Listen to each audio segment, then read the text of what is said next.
Standard 7 lesson 4 का नाम है कथनी और करनी, कहना और करना, है ना। चलो तो स्टार्ट करते हैं कि मानव जीवन में प्रभु को अनमोल देन है। प्रभु ने जो मनुष्य को अवतार दिया है वो बहुत अनमोल है। सभी प्राणियों के मनुष्य को प्रभु में विशिष्ट शक्तियाँ प्रदान की है और भगवान ने, ईश्वर ने प्राणियों में और जो मनुष्य में जो विशिष्ट शक्तियाँ प्रदान की हैं, इसलिए वह संसार में बहुत ही अच्छे ढंग से जीवन यापन करता है। भगवान ने जो उसको विशिष्ट शक्तियाँ दी हैं, इसलिए मनुष्य जो है संसार में बहुत ही अच्छे ढंग से अपना जीवन निर्वाह करता है। मगर सभी लोग हर समय सही काम नहीं करते हैं। सभी लोग हर समय सही काम नहीं करते हैं। इतनी बड़ी दुनिया है, इतना बड़ा संसार है, कई बार मनुष्य कहता कुछ है और करता कुछ है ना। मनुष्य कहता कुछ है और करता कुछ है, इसलिए ये पाठ का नाम रखा है कथनी और करनी। और कईयों मनुष्यों की कथनी और करनी में अंतर देखने को मिलता है और इस बात को प्रस्तुत निबंध में हम अपन यही उजागर इस पाठ में किया है और इस बात को प्रस्तुत निबंध में उजागर किया है। नाउ ईश्वर ने मनुष्य को अन्य प्राणियों से श्रेष्ठ बनाया है। मनुष्य को ईश्वर ने सबसे श्रेष्ठ बनाया है, कई गुणों से उसे संवारा है।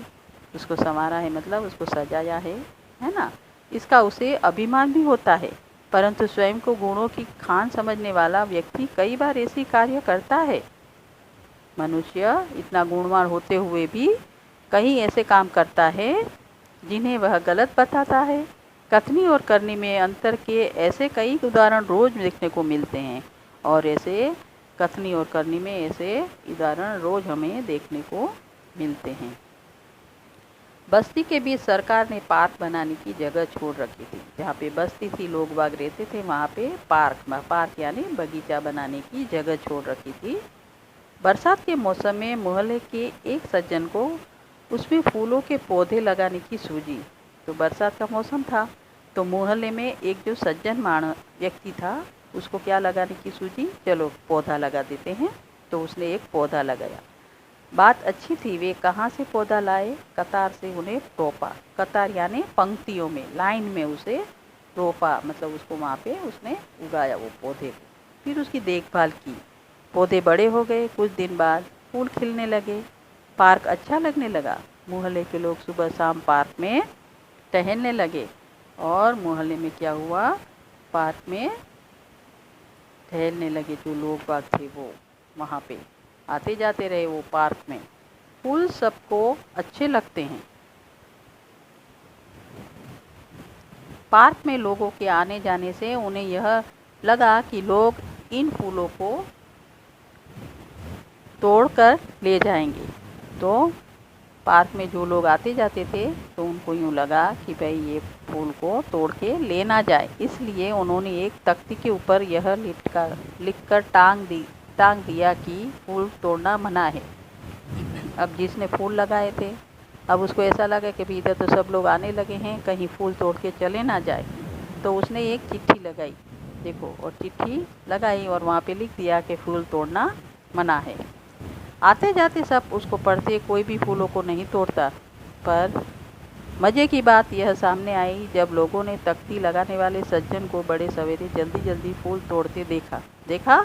इसलिए तो कहते हैं कि कथनी और करनी में बहुत अंतर है।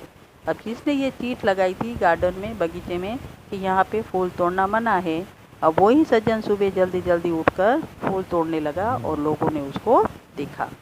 वे अपनी शर्म मिटाने के लिए बोला, पूजा के लिए फूल तोड़ रहा हूँ। उसको शर्म आई जब लोगों ने उसको देख लिया कि यही मना करता है और यही तोड़ता है फूल। तो लोगों के सामने ये बात खुल गई तो उसको शर्म आई। तो अपनी शर्म को मिटाने के लिए उसने क्या कहा कि मैं तो ये फूल पूजा के लिए तोड़ रहा हूँ। बसों में लिखा होता है धूम्रपान करना निषेध है। धूम्रपान मतलब स्मोकिंग, हिंदी में उसको धूम्रपान कहते हैं। तो बसों में लिखा होता है कि स्मोकिंग करना मना है। एक बार यात्रा करते हुए देखा कि एक यात्री ने बीड़ी जलाई और पीने लगा। उसे देखकर कंडक्टर ने कहा, भाई साहब, बस में बीड़ी सिगरेट पीना मना है। किसने कहा? कंडक्टर ने। किसको कहा? जो बीड़ी पी रहा था उसको। उसने जल्दी बीड़ी खिड़की से बाहर फेंकवा दी और वो आदमी को कहा कि बीड़ी बाहर फेंक दो, तो उसने बाहर फेंकवा दी। थोड़ी देर बाद कंडक्टर ड्राइवर के केबिन में जाकर बैठा, सिगरेट जलाई और दोनों पीने लगे। अब देखो, जो मना कर रहा था, एक आदमी को उसने मना किया, उसकी बीड़ी फेंकवा दी। अब वो खुद केबिन में जा गया ड्राइवर के पास और वहाँ जाके बैठकर बीड़ी जलाई, दोनों ने पी। एक दूसरे यात्री ने यह देखा तो लिखे हुए वाक्य की तरह इशारा करते हुए कंडक्टर से कहने लगा, और जो दूसरा यात्री था उसने कंडक्टर को देखा और कंडक्टर को इशारा करते हुए कहा और कहने लगा, भाई साहब, बस में सिगरेट पीना मना है। इस पर कंडक्टर शीघ्र बोल उठा, यह वाक्य आपके लिए है, न कि हमारे लिए। क्या कहा कंडक्टर ने? ये वाक्य तुम्हारे लिए है, हमारे लिए नहीं है।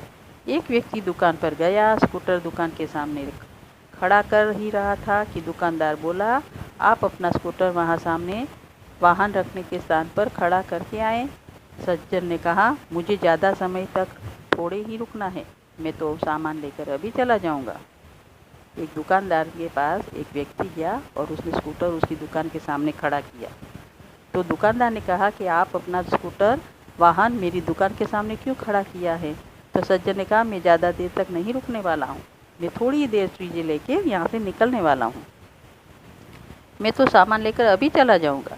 दुकानदार बोला, पर दुकान के सामने बीच सड़क पर स्कूटर खड़ा रखना कोई ठीक बात नहीं है। तो मना कर दिया दुकानदार ने वो व्यक्ति को कि दुकान के सामने स्कूटर मत खड़ा करो, और उसने वो क्या किया, स्कूटर एक तरफ रख दिया। अब आगे का जो लेसन है बेटा, वो अपन नेक्स्ट टाइम पढ़ेंगे, ठीक है? Okay, bye.